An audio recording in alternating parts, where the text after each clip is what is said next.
Hello everyone, welcome to ovesen.net. This is part 3 of the series of my Amiga 1000 restoration.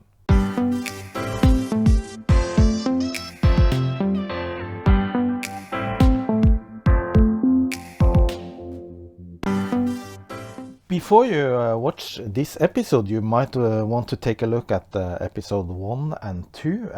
In episode 1 I showed how I disassemble this power supply, and the power supply is the next task on my list. I'm gonna replace the electrolyte capacitors on this one, and here I have the list of caps. Hopefully it's the same caps in the list that's on this board. I haven't really checked. One thing's for sure, this big mother of a cap, 400 volts, 180 microfarad, I don't have that, so this one gets to live on.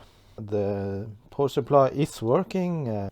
I'm gonna replace most of the caps anyway, because you never know when this starts to fail, and this is to make the machine last a couple of decades more.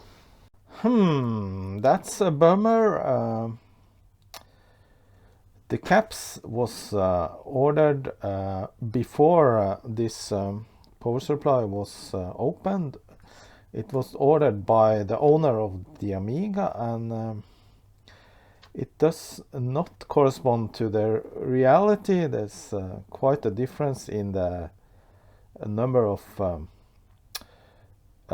caps and also their values. And the reason for the difference is, of course, these caps were ordered for a Mitsumi power supply, which actually was used in Amiga 1000. However, in this one there is a Shinden and electric power supplies, so only these two caps can be used. I will look through my own storage of caps and see if I can find a few more, and then I will recap those, and the rest has to wait for later. Behold, I actually found all the different caps in my own stock. A little bit higher values. This one 2250 volts, and it has a 10 volt cap, so yeah. But going up in voltage on capacitors is okay within limits. Of course, you won't use a 400 volt cap instead of a 10 volt, but 50 is okay. So before I start, I just make a little mark between the legs of the caps, and then it's easier to desolder them without making a mistake. So here we go, desoldering the smallest one first.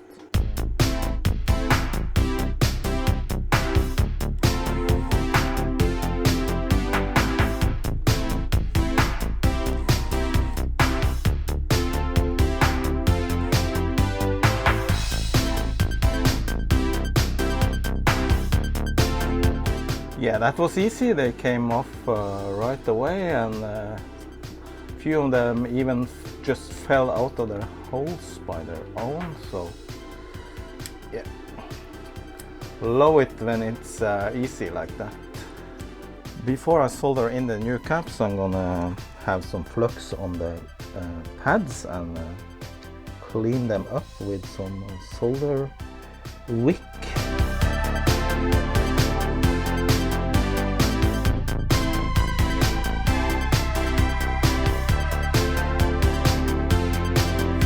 Alright, in with the new caps.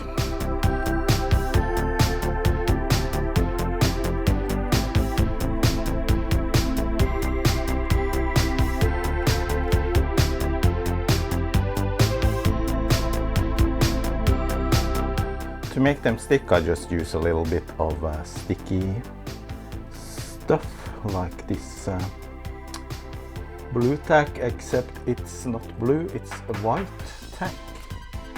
Then some fresh flux and ready to solder. I see one part of this pad actually was removed, but I think that's okay.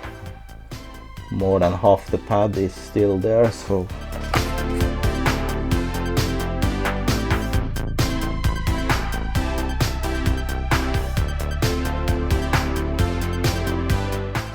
it didn't seem to take very good, so I'm gonna add some extra flux just to make it flow easier.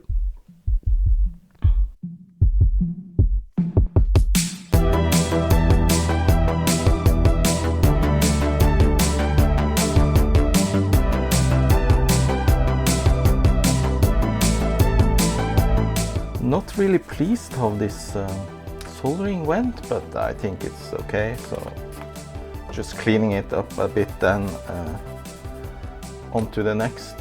I actually understand now why the solder didn't flow through the holes like I'm used to, because this is actually a single-sided PCB, and thus the solder will not flow through the holes because there's no metal in the hole.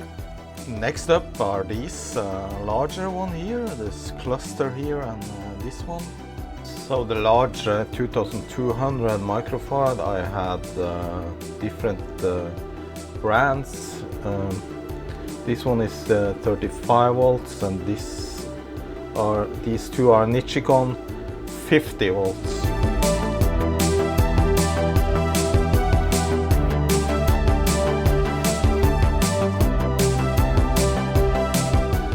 Let's see if we can take this whole cluster out. It seems to be loose on every 4. Yeah, that went smooth.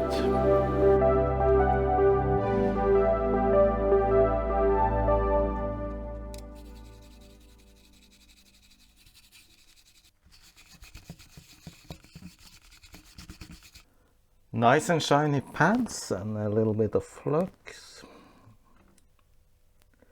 In with the new caps.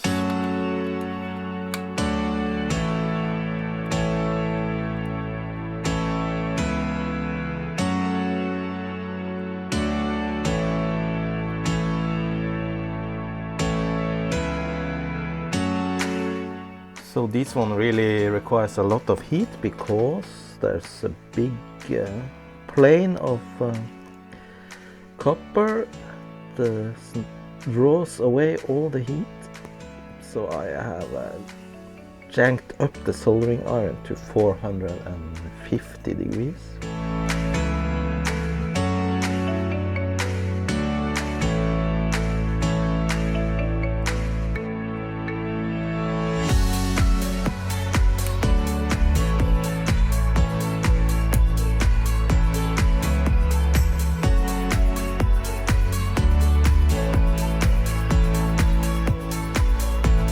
So that was the recapping of the power supply, and I think it went smooth.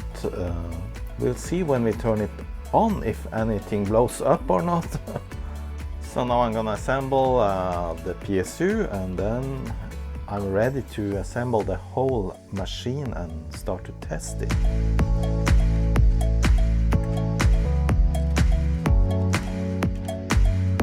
So can I get this inside again?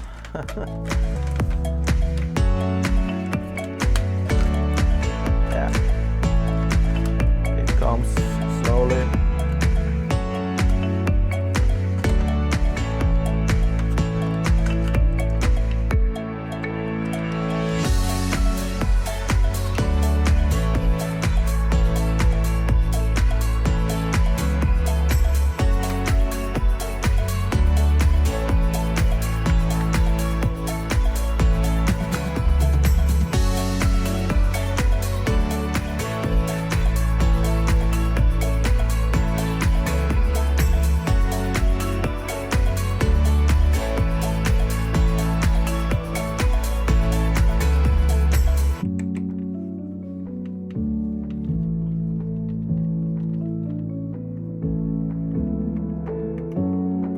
Power switch needs a couple of screws. Dang, that screw fell right into my trash can, so I had to dig through all the trash to find it.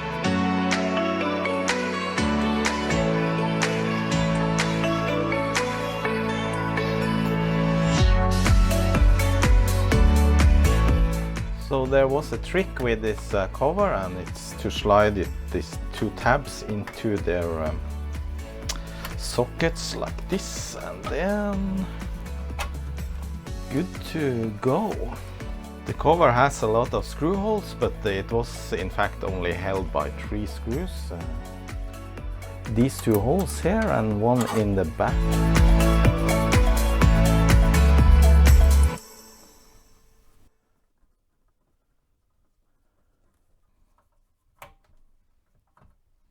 Alright, that was the power supply assembled, and now I'm gonna test it before I actually put it back into the machine.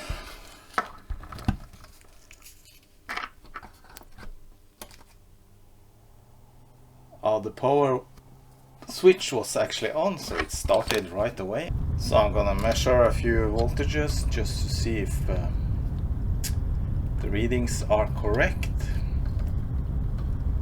Yeah, 5.09. Yeah, there's 12.06. Alright, then it's time to assemble the Amiga and get this machine back together again. Start some testing, that'll be fun. The first thing that goes in is the power supply, and yeah, there was a trick, and that was to slide it right into the edge and then to the right, so that these 2 tabs underneath hooks beneath the plastic.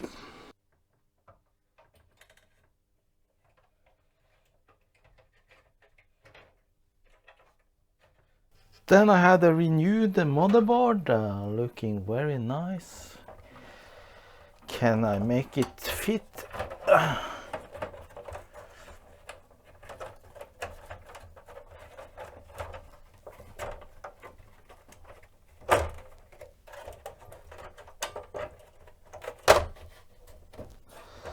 Yeah, that's it. Then these metal tabs, you just twist them a little bit.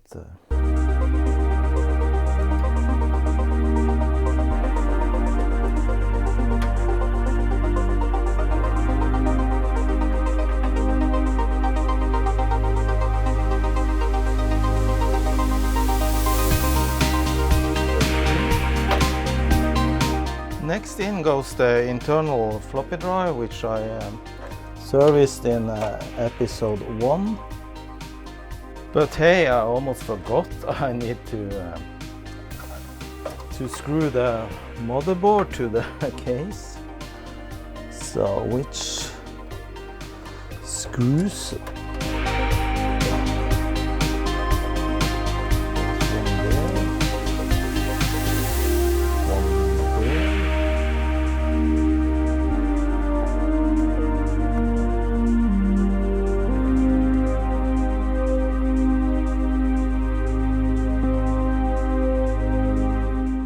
I think I made a little mistake. This backplate should perhaps go in first. So if you saw episode 1, this was very yellow, then now you can see it's yeah, like original. Yep, I need to remove the board because I need to place the backplate in first. Just slide it right down like that. Then I can wiggle the motherboard back into its place again and see if it can fit with the back plate, because all the different contacts should go out of the back plate.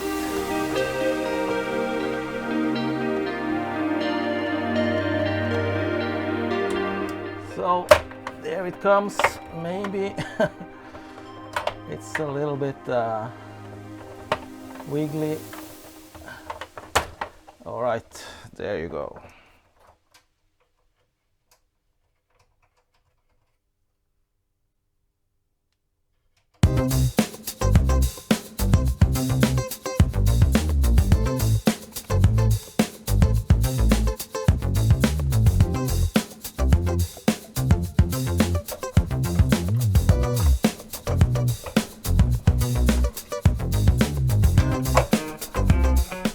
that was actually the wrong screw. It's actually too small, and that was how it came. So I'm gonna remove that screw and see if I can find another one that fits. So let's see.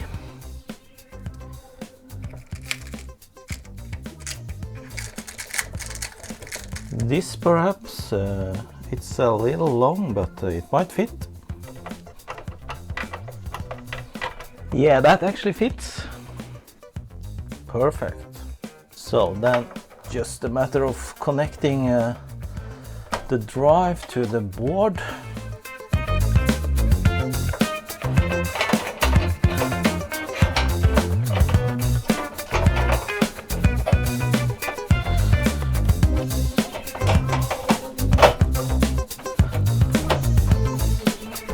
Ooh, look what I found. I did forget to clean this one.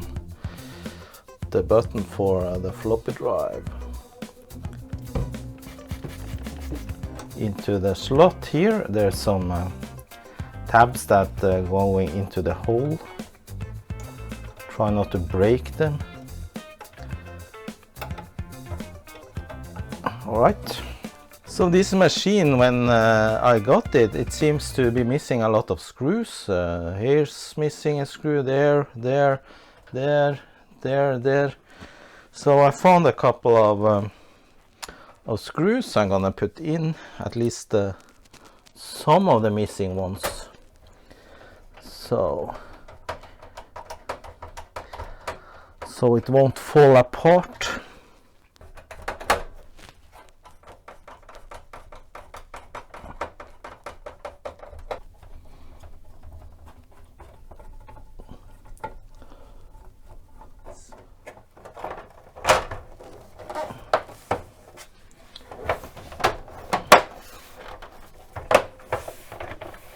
Then finally the front cover, and yeah, inserting the two LEDs, and this goes into these clips here, and then it's just a matter of pushing it right into the case. But I need this wire somewhere, and it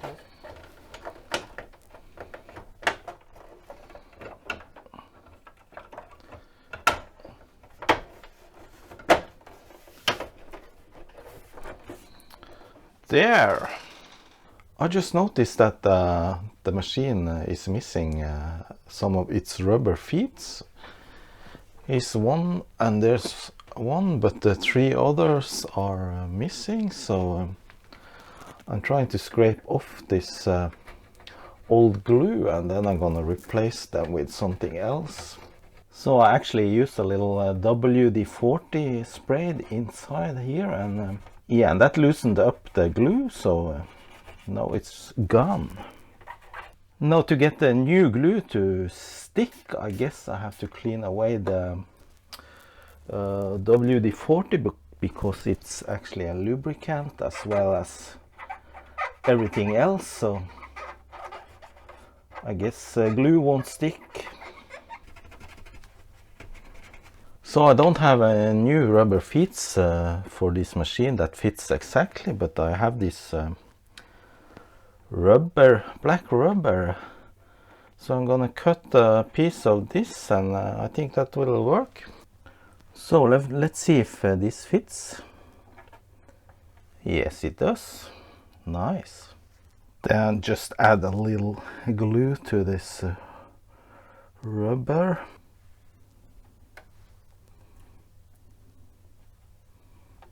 Okay, that seems to work. Then the memory expansion goes in.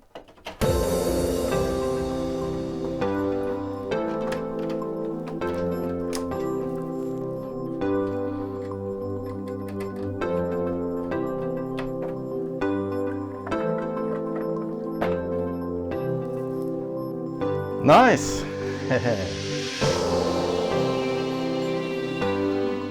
There's a little problem over here because I think the clip on this side is broken off from before, but yeah, that's okay. The Amiga 1000 is ready for test, and of course I need to test it with some monitor, and of course I'm going to use my 1084 monitor and not this modern crap TV.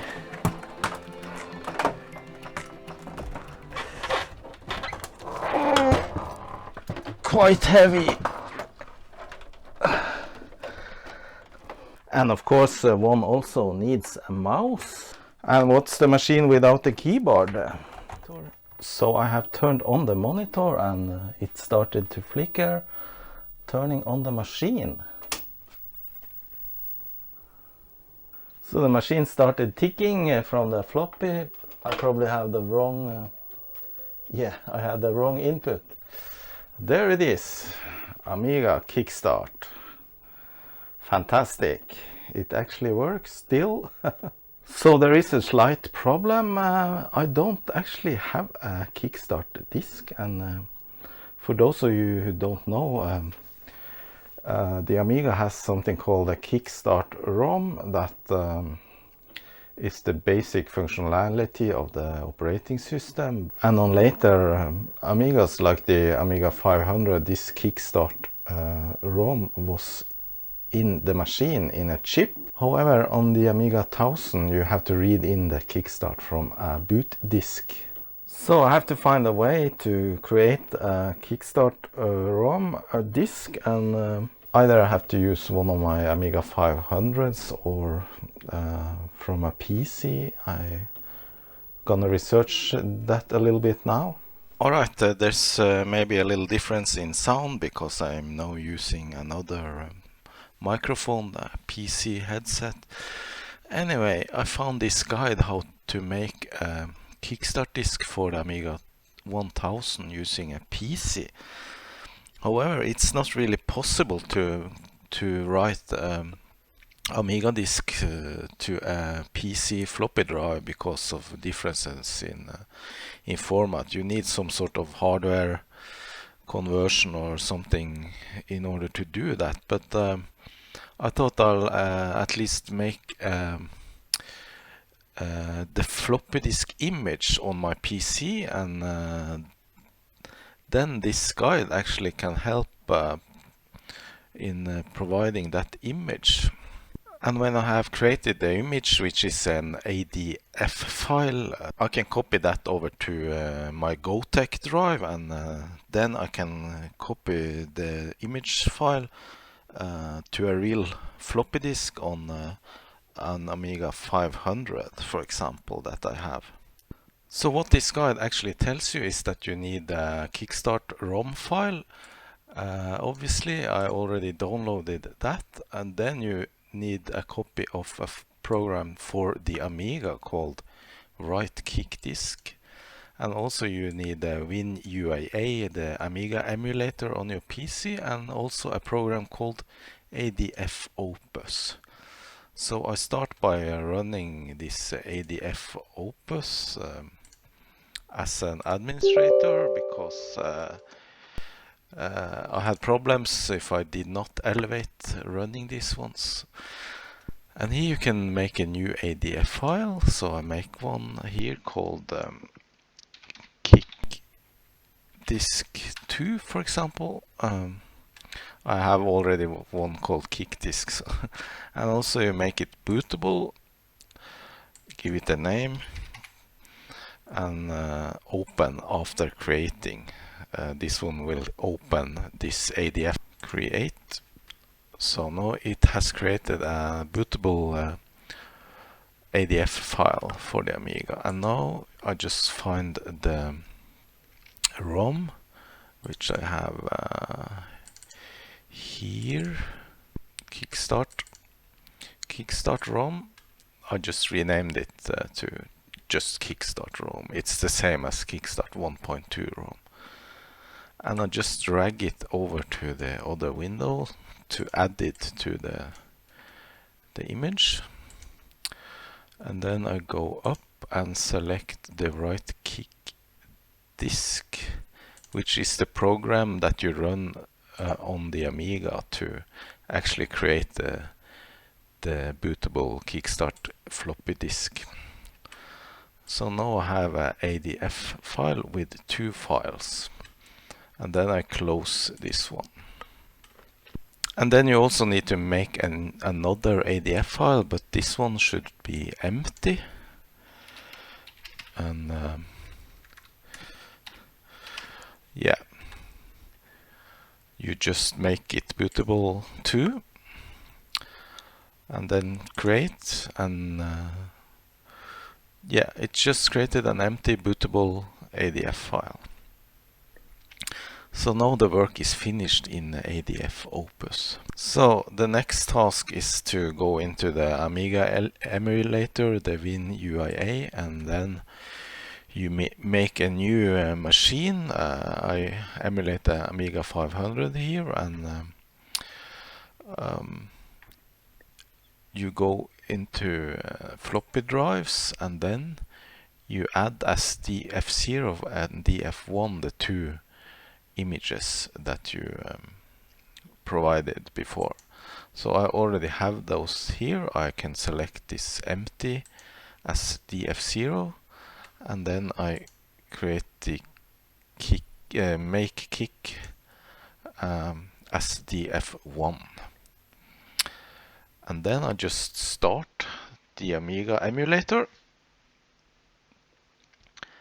and it will now boot into the DF0 empty floppy disk and just provide you with a command interface like this. So the clue now is to actually start the write kick disk program from DF1, and then you just type DF1 : write kick disk, and then you type the name of the ROM file you want to use, but you also have to prefix it with the drive there too. So df1 : kickstart.rom. Yeah, this will take the content of Kickstart ROM and then produce a bootable Kickstart disk on DF0.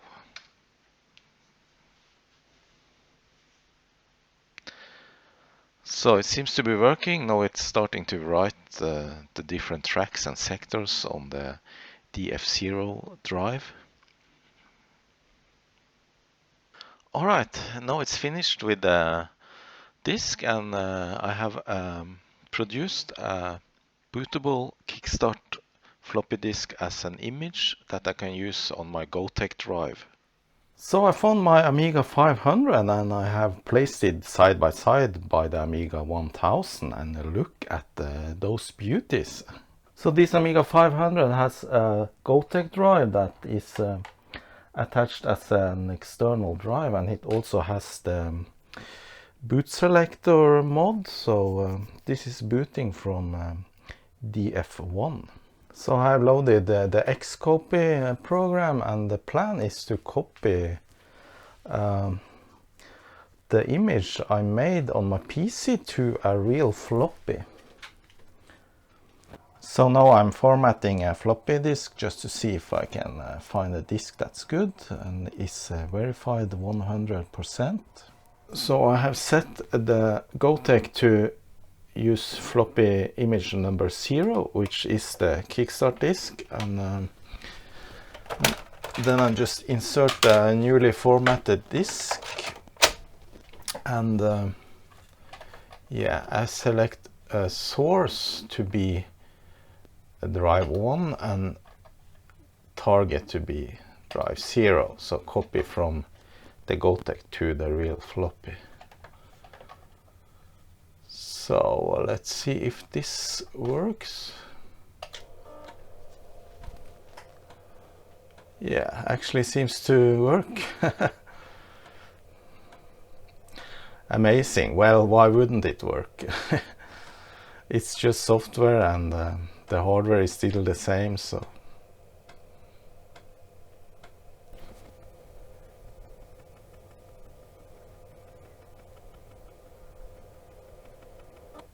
Operation complete. If we're lucky, we have a good Kickstart disk here that can be used on the Amiga 1000. So let's see if that actually is true. So inserting Kickstart 1.3.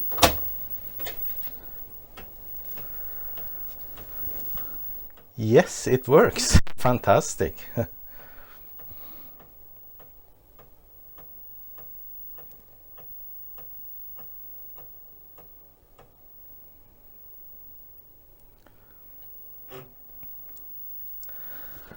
I know it asks for the workbench, so inserting a copy of workbench.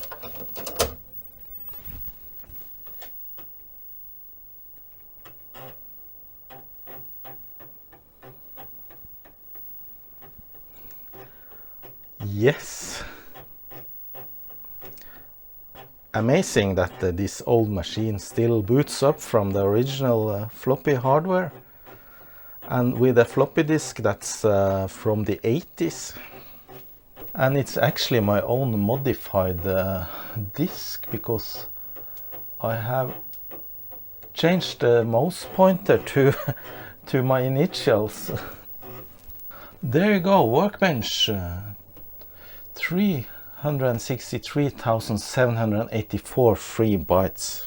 So the picture quality is quite good, even though when filming this old monitor does not produce nice footage. So let's put this Amiga to the test. I have attached the external A1010 floppy drive, and also onto that I have attached Gotek. So yeah, and I also like to test this this memory expansion that goes into the side slot here. So it didn't find any more RAM, so yeah, maybe it's not correctly inserted. So I'm gonna insert the disk into the external drive.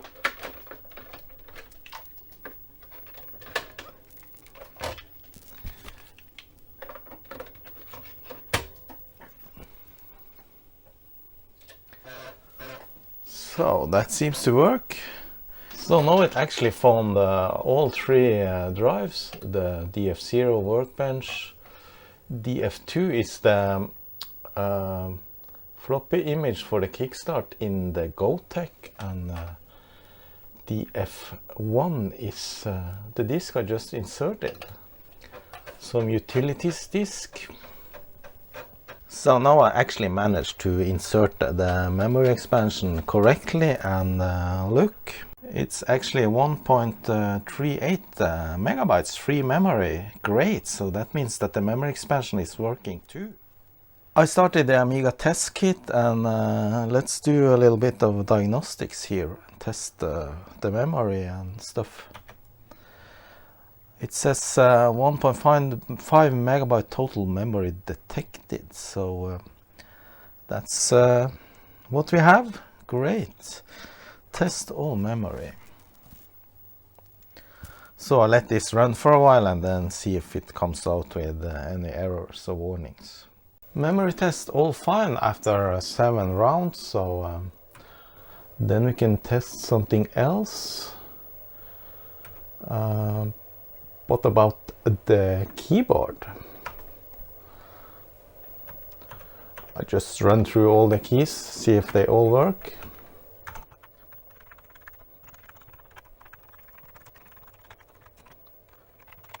So there's actually a few keys that, yeah, they work, but you need to press pretty hard.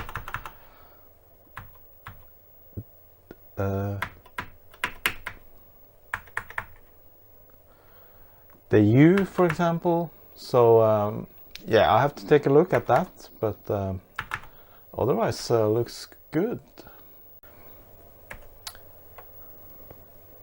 Chipset timers.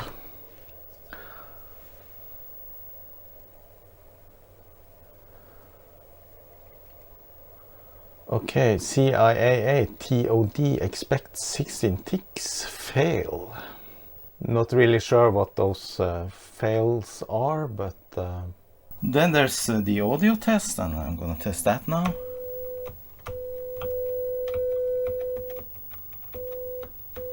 Audio seems to be working just fine too. Great. So what good would it be restoring this machine if we can test a game? So I found this Sid Meier's Colonization. So I'm gonna test that now.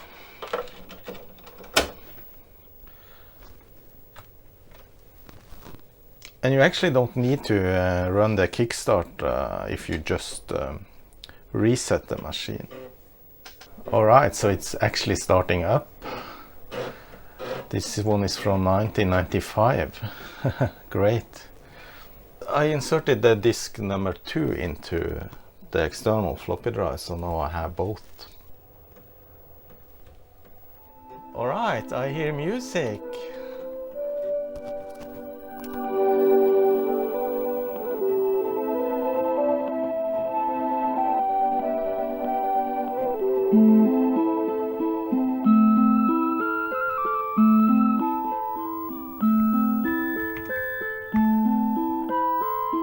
So clearly this machine is a little bit underpowered because it's been creating a new world now for 5 minutes.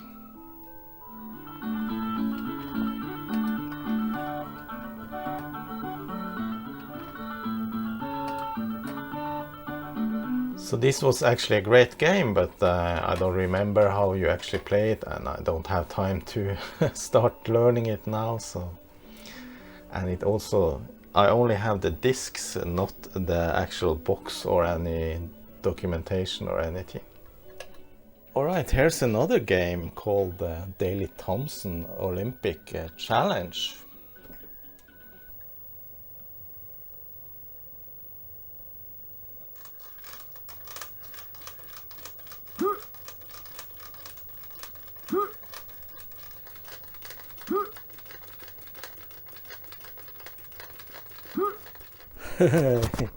Alright, I'm not up for any gym training now. Alright, this is flight path 737.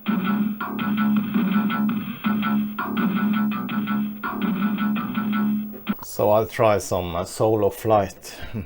It's a 737 game, but the plane on the intro was not a 737. Okay, so how do we operate this? Alright, it seems that I crashed even before I actually took off. Alright, that was it. A great machine, the Amiga 1000. I'm really happy that I got the opportunity to work on this machine and fix it up and test it. So unfortunately it's not my machine. I have to return it to the proud owner, but I think he will be satisfied when he gets it. So I really hope you enjoy this Amiga 1000 series, and I really hope you can subscribe if you want to see more videos of this kind. And by that I say thanks. See you next time. Bye bye.